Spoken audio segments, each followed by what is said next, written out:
Channel education library. आज आप लोग के लिए यह वीडियो हेल्पफुल होने वाला है क्योंकि आज हम रीडिंग करेंगे ह्यूमन हार्ट। हार्ट क्या है और हार्ट की कितनी की चैम्बर्स है, लेयर्स है, आज हम इन सभी के बारे में रीडिंग करेंगे। आप लोगों को भी पता है कि हमारी बॉडी मसल्स और बोन्स की बनी हुई है। हमारे हार्ट के इसके अंदर कौन कौन से पार्ट है और किस तरह से डाइजेस्ट करता है। हमारा जो बॉडी इसे सब्सिड करने के लिए, जिंदा रहने के लिए हमें से एनर्जी की ज़रूरत होती है, वो एनर्जी हमें फूड से मिलता है। जब हम खाना खाते हैं तो उससे हमें जो न्यूट्रिशन है उसे हम एक्सट्रैक्ट करते हैं, तो वो हमारे बॉडी के हर एक सेल तक पहुंचाता है। तो डाइजेस्टिव सिस्टम से वो एब्जर्व होकर वो जो न्यूट्रिशन है एब्जर्व होकर किस तरह से बॉडी के हर एक सेल तक पहुंचाता है, तो वो ब्लड के थ्रू ट्रांसफ़र होता है। सो ब्लड सर्कुलेशन के थ्रू ब्लड में डिज़ोल्व होकर वो जो भी न्यूट्रिशन है वो वहाँ तक पहुँचाता है। हमारा हार्ट मुकम्मल तौर पर वर्कहॉलिक है, यानी हमारे हार्ट बॉर्न होने से डेथ होने तक हमारा दिल लगातार बिना टायर्ड हुए वर्क करते रहता है और हमारे पूरे लाइफ के दौरान लगातार हमारे बॉडी के कई ऑक्सीजन और न्यूट्रिशन रिच ब्लड मतलब गुजारिश से ब्लड भरपूर पंप करते रहता है। और अब साइज की बात करें तो ये फिस्ट मुट्ठी जितना होता है, लेकिन क्या आप जानते हैं कि इतना स्मॉल साइज होने के बावजूद हमारा दिल कैसे हमारे बॉडी में इम्पॉर्टेंट रोल प्ले करता है। दिखने में हमारा हार्ट कैसा होता है, हमारे बॉडी में क्या वर्क करता है, चलिए अब स्टार्ट करते हैं। If this video are helpful for you then watch the video till the end. अगर आपके लिए यह वीडियो हेल्पफुल हो तो वीडियो लास्ट तक ज़रूर देखें। अब हार्ट की डिफिनेशन की बात करें तो heart is a powerful muscular pumping organ which pump from heart to body view the circulatory system. Blood circulation के लिए रिस्पॉन्सिबल होता है हार्ट। हार्ट पंप करता है और थ्रू आर्टरी और वेनस, और ये ब्लड का सर्कुलेशन करता है होता है। ओके फ्रेंड्स, तो ये दिस इज अ हार्ट, ये लंग्स की मिडल। जान लेते हैं कि हमारे हार्ट में ऐसा क्या है। हमारे दिल वॉल की तरह दो पार्ट में होता है, राइट एंड लेफ्ट, जिसे हम कार्डियक सेप्टम भी कहते हैं। हमारे हार्ट का राइट साइड डाइऑक्सीजनेटेड ब्लड से भरा होता है और दूसरे साइड ऑक्सीजनेटेड ब्लड प्रेजेंट होता है, और मिडल में ये यानी कार्डियक सेप्टम ऑर्गेनाइटेड एंड डाइऑक्सीजनेटेड को मिक्स करने से रोकता है। ओके, सो ये अगर हम लोकेशन की बात करें इसमें तो ये हार्ट है और ह्यूमन है, और इसकी पोजीशन में ये जो बीच की जो सेंटर है, सेंटर में आप देख सकते हैं ये लेफ्ट साइड और ये राइट साइड है। आप कहेंगे ये तो राइट साइड है और ये लेफ्ट साइड है, पर जब भी कोई इंसान सामने रख कर पढ़ता है या देखता है तो उसके सामने रख कर पढ़ने या देखने से हमारा राइट लेफ्ट लगता है और लेफ्ट राइट लगता है।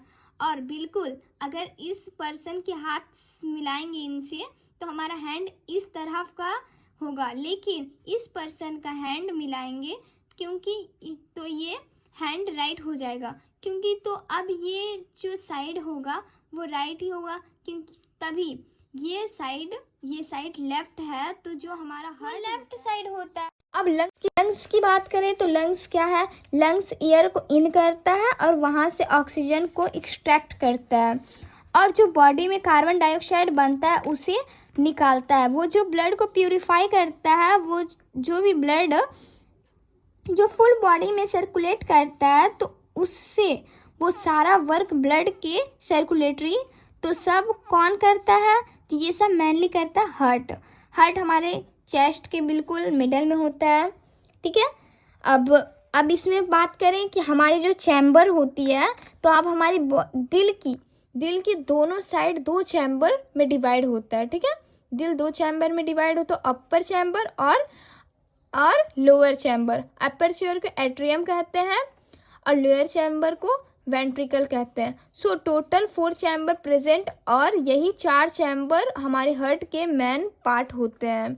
अब हमारे ब्लड है हर प्लेस पर लेकर जाने और आने के लिए नर्व ट्यूब फैली होती है, जिन्हें ब्लड वेसल्स कहा जाता है।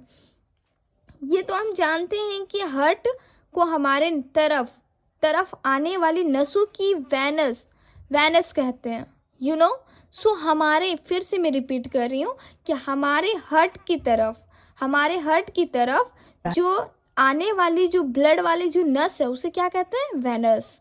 ओके, एंड दिल की बाकी पार्ट में ब्लड ले जाने वाली नसों को आर्टरी कहते हैं।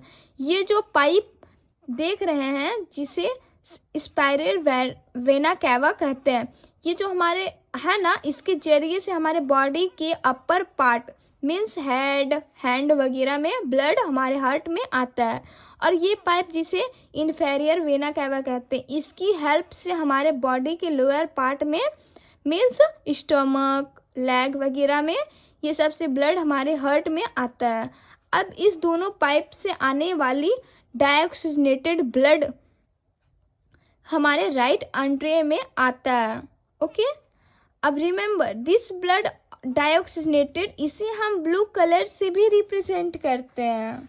ओके, अब इस एंट्रियम में नीचे की तरफ एक वॉल प्रेजेंट होता है और ये वॉल तभी ओपन होता है जब नीचे वाला वेंट्रिकल मीन्स राइट वेंट्रियम फैलता है। अब इस टाइप के हमारे हार्ट में 4 वाल्व होते हैं, ठीक है, वॉल।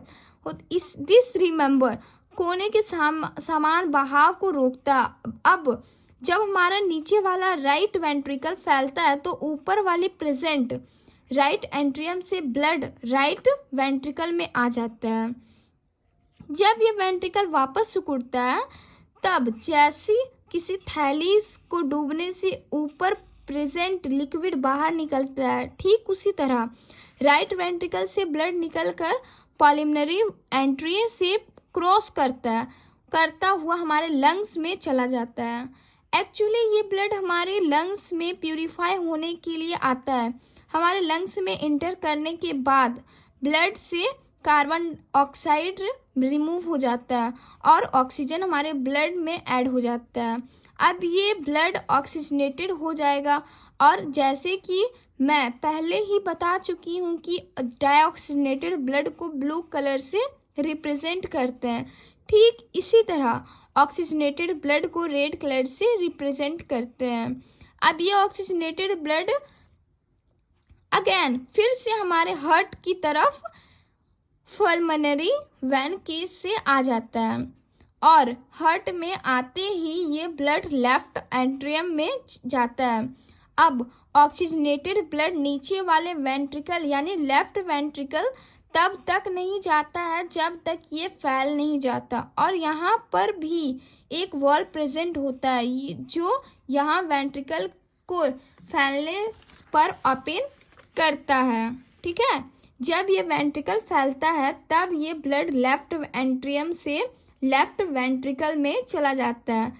अब नीचे वाले वेंट्रिकल ये जो ब्लड एक ऑर्टा से पहुंचता है, वहाँ ये ब्लड आर्टरी के थ्रू हमारे बॉडी में फैल जाता है। ये ऑर्टा हमारे बॉडी की सबसे बड़ी आर्टरी होती है जो हमारे हार्ट से हमारी बॉडी तक ब्लड को पहुंचाती है। अब ऑक्सीजन को ट्रांसपोर्ट कर लेने के बाद डाइऑक्सीजनेटेड ब्लड हमारे हार्ट में अगेन जमा हो जाती है और ये साइकिल चलता रहता है। सो ये हमारी हार्ट की पूरी प्रोसेस कंप्लीट हो चुकी है हार्ट के बारे में। अब आप अगर इसे फिर से रिवीजन करते हैं तो अच्छी है और thank you class and thank you for watching this. और ये वाली प्रेजेंट राइट एंट्रियम से ब्लड राइट वेंट्रिकल में आ जाता है।